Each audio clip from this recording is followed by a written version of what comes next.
Ni maandalizi ya mwisho kuelekea Rombo Marathon ya kitaifa, moja ya mashindano ya mbio yanayokuwa kwa kasi nchini Tanzania. Zaidi ya wakimbiaji 3,000 wanatarajia kushiriki mashindano haya, wakiwemo wakimbiaji rasmi 1,500 pamoja na wageni kutoka mataifa mbalimbali.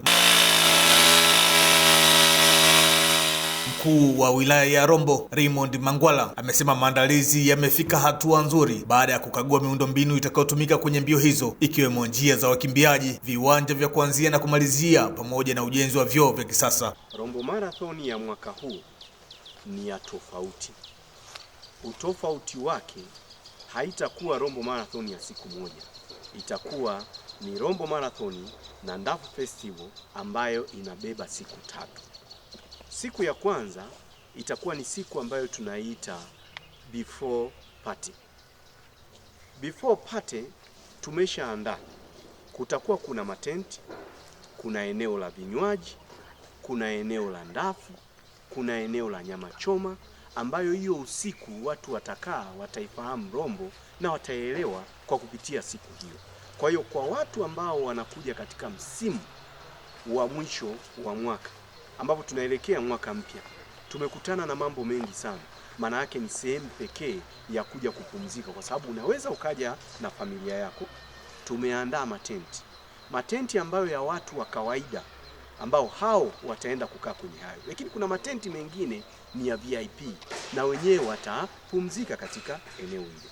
Kwa hiyo itakuwa ni marathon ambayo unafika unapumzika kwanza. Siku ya pili sasa ndio siku ambayo tunakimbia. Mangwala amesema wakimbiaji wataanza kuwasili Desemba 22, ambapo watapata fursa ya kulala katika mahema maalum yaliyoandaliwa na Wakala wa Huduma za Misitu Tanzania TFS ndani ya mazingira asili ya misitu ya Rongai. Sasa hapa lazima kunakuwa na kakimeza na kiti kimoja upande ule, kiti kingine upande huu. Basi inakuwa pamesetiwa vizuri, watu wanaona. Yaani anapokuja Rombo anaona kwamba amepumzika. Anakuwa nyumbani. Anakuwa relax, sio nyumbani. Inawezekana nyumbani ana stress. Akija Rombo anakuwa ametulia sehemu ambayo kuna misitu, hewa nzuri, unauangalia mlima Kilimanjaro, lakini unaangalia vimito vidogo vidogo ambavyo vinakuwa vinania. Alafu bahati nzuri siku hiyo, kwa sababu kwenye vituo vyetu vile kutakuwa kuna maji, kuna mbege, mtu unakuwa umeshakusa kile kinywaji cha asili cha mbege, unatulia hapa, unakuwa umepata kitu kimoja kizuri sana. Kwa hiyo mimi kwa kupitia tu hata hii tenti hii ni tenti nzuri, ingawaje haijawekwa soundproof, kwa hiyo siwezi kuzungumzia zaidi, lakini ni tenti nzuri, limekaa vizuri, liko safi kabisa. Ameeleza kuwa mazingira ya marathon hiyo ni ya kipekee, yakitoa uzoefu tofauti kwa wakimbiaji kwa kukimbia ndani ya msitu, huku wakiona mlima Kilimanjaro, vijimito vya asili na mandhari tulivu. Lakini nimepita kwenye maeneo ambayo tutakuwa na kutaniko la ndafu, limeandaliwa vizuri sana. Nimepita kwenye vyoo, kwa sasa hivi tutakuwa na mobile toilet, tumetengeneza vyoo vya kisasa. Na mimi nimewahamasisha kwamba kwa sababu watu wanakuja, hii ni mbio ya kukimbia na kula bata. Sio kwa ajili ya stress, ni kula bata huku unakimbia. Tumesema hata kwenye vyoo vile ikiwezekana watafute hata kamziki.